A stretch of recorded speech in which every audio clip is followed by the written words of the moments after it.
Zigcine zimtholile izikhukhula zothukela uOtazwane egudlulwa okanye exoshwa futhi kumkhonto wesizwe yangiqala ngobingelele ngikwamukele le channel eMaswidi Media Production. Uma ngabe yaqala ukufika ngicela ukuthi wenze isiqiniseko sokuthi ucofa subscribe maqedwe bale video, ushaye like bese ke uyacomment kulolu daba lonamhlanje. Ngenza kwethu isilala ngazo njengamanje zithi ke umnumzane Jacob Zuma usephinde wamemezela okanye ke wathumela incwadi ngayo uyawaqinisekisa futhi uyavuselela amagama akawasho kumnumzane Atazwane mhla ka 28 June 2024 lapho khona ekade embhalele khona incwadi yokumxosha kwasekuthi ke mhla ka 2 waseThaka samxosha ucela ukuthi abuye wavuma futhi noAtazwane.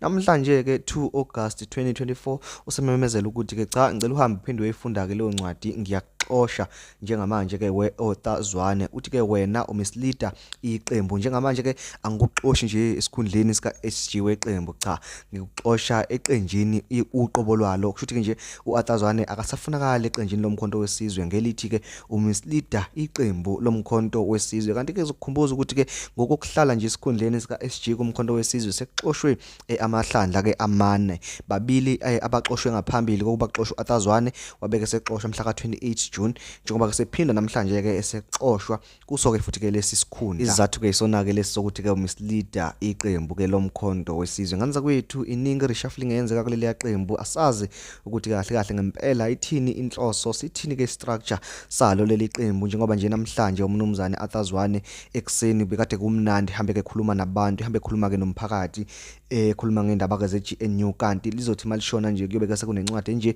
evela kumnumzane Jacob Zuma ethi ke uyaxoshwa umnumzane Atazwane. Akufuni silibe siyinika igama sithi GNU, akusi GNU iAlliance. iAlliance kaRamaphosa noHelen Zille egqiba isithunzi somuntu omnyama. Singalinge siyibize ngegama elithi GNU ngoba iunity suke sikhuluma ngeunity yomuntu omnyama elwele inkululeko yakhe. It is not GNU. It is an alliance between abathengisi nabaphathi babo. Njalo masikhuluma we must be very clear, comrades. There is no unity, there is alliance between the sellouts, which is the ANC, and the whites that represent the interest zabo njengabantu ababenefita kuhulumeni obandlululo. We must define it. Sithi ngesiNgisi, a beginning of wisdom in a revolution is to call something by its name. That is a sellout deal.